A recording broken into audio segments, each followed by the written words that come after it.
December 1994. Stockholm, Sweden. Inside the Nobel Prize ceremony hall, a quiet tension filled the air. Scholars, scientists, and world leaders watched as one man stepped toward the stage. A man many believed had vanished from the world of mathematics decades earlier.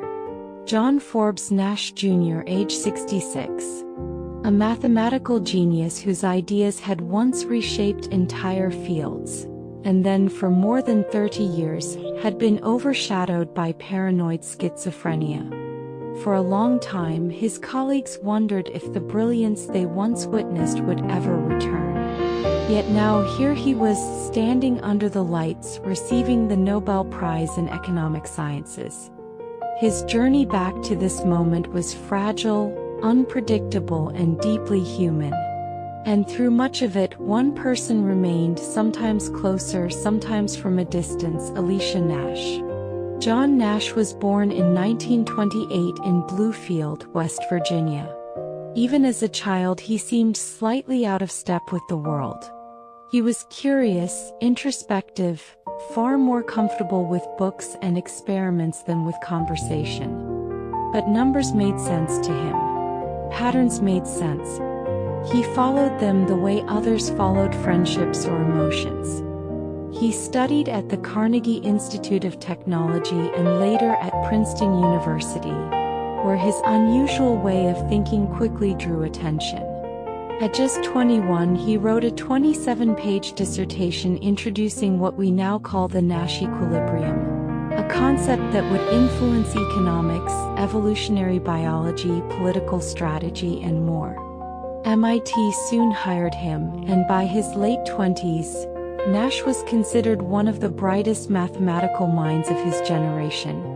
While teaching at MIT, he met a physics student named Alicia Nash. She was intelligent, confident, and composed, qualities that balanced Nash's intensity. Despite his awkwardness, they were drawn to each other, and in 1957 they married. For a brief time, life moved forward quietly and hopefully. Then, in 1959, everything changed. Nash began showing symptoms of paranoid schizophrenia. His thoughts grew disorganized, and he expressed beliefs that had no grounding in reality. His behavior became unpredictable, frightening Alicia and confusing colleagues who once saw only genius. Alicia made a decision no young wife ever imagines making. She admitted him to McLean Hospital, where he was diagnosed and treated. Over the next several years, Nash moved in and out of hospitals, receiving the standard psychiatric treatments of the time, including antipsychotic medication. The side effects were severe. The illness was relentless. And the career that had once seemed limitless came to a halt. In 1963, after years of emotional strain, Alicia and Nash divorced. She was still very young, raising their son, trying to create stability in circumstances no one could have foreseen.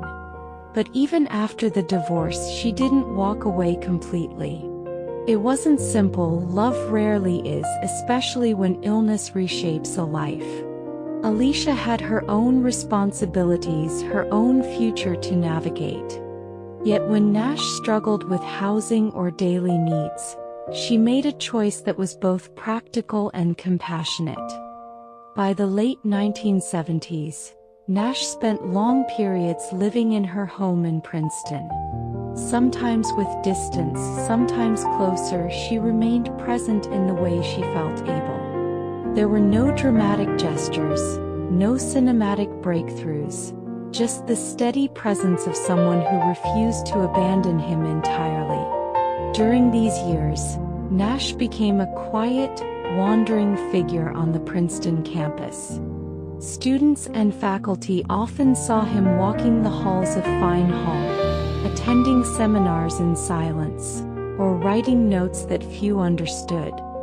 He avoided medication, and although the symptoms of his illness persisted, something gradual began to shift. Later, Nash described this period as a slow intellectual process, learning to separate rational thought from delusional ideas. It wasn't dramatic. It wasn't sudden. But over time he learned to live alongside his illness rather than inside it. And to Princeton's credit, the community allowed him the space and dignity to do so. By the late 1980s, Nash began participating in mathematical discussions again. His thinking grew clearer. His ideas regained structure. And those who had known him before the illness began to realize that something extraordinary was unfolding. His partial recovery was rare, remarkably so. Most people living with severe mental illness do not experience such a gradual return to clarity. But his story reminds us that even in the darkest seasons, the human mind can sometimes find its way back, not through formulas or certainty, but through resilience that we may never fully understand. Then in 1994, came the phone call from Sweden. John Nash would receive the Nobel Prize, an acknowledgement of the groundbreaking work he had produced as a young man. Much of the world was stunned. Many didn't know he was still alive. Fewer knew he had slowly, quietly re-entered the world of mathematics. At the Nobel ceremony, Nash spoke openly about his illness, his recovery, and the importance of support from those around him. Alicia was there beside him as she had been, sometimes close, sometimes at a distance for decades.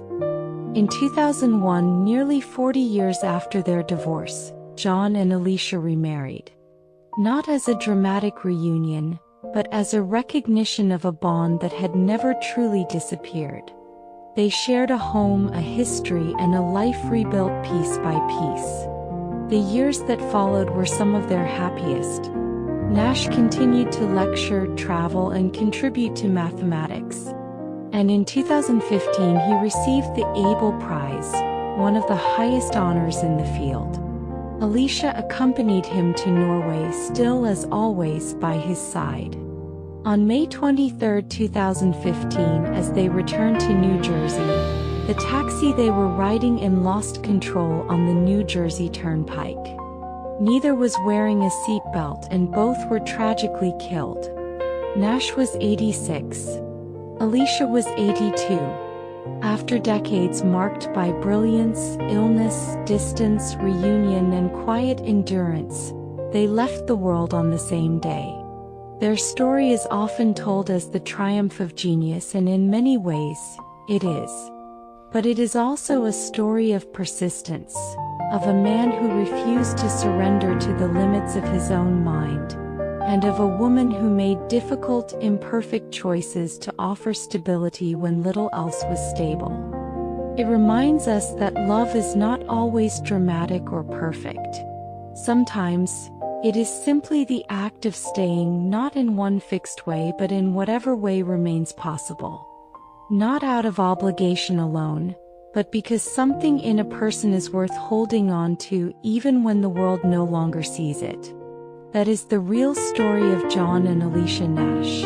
A story not just of a brilliant mind, but of the quiet strength that helped it endure. Thank you for listening. This is Lunabooks.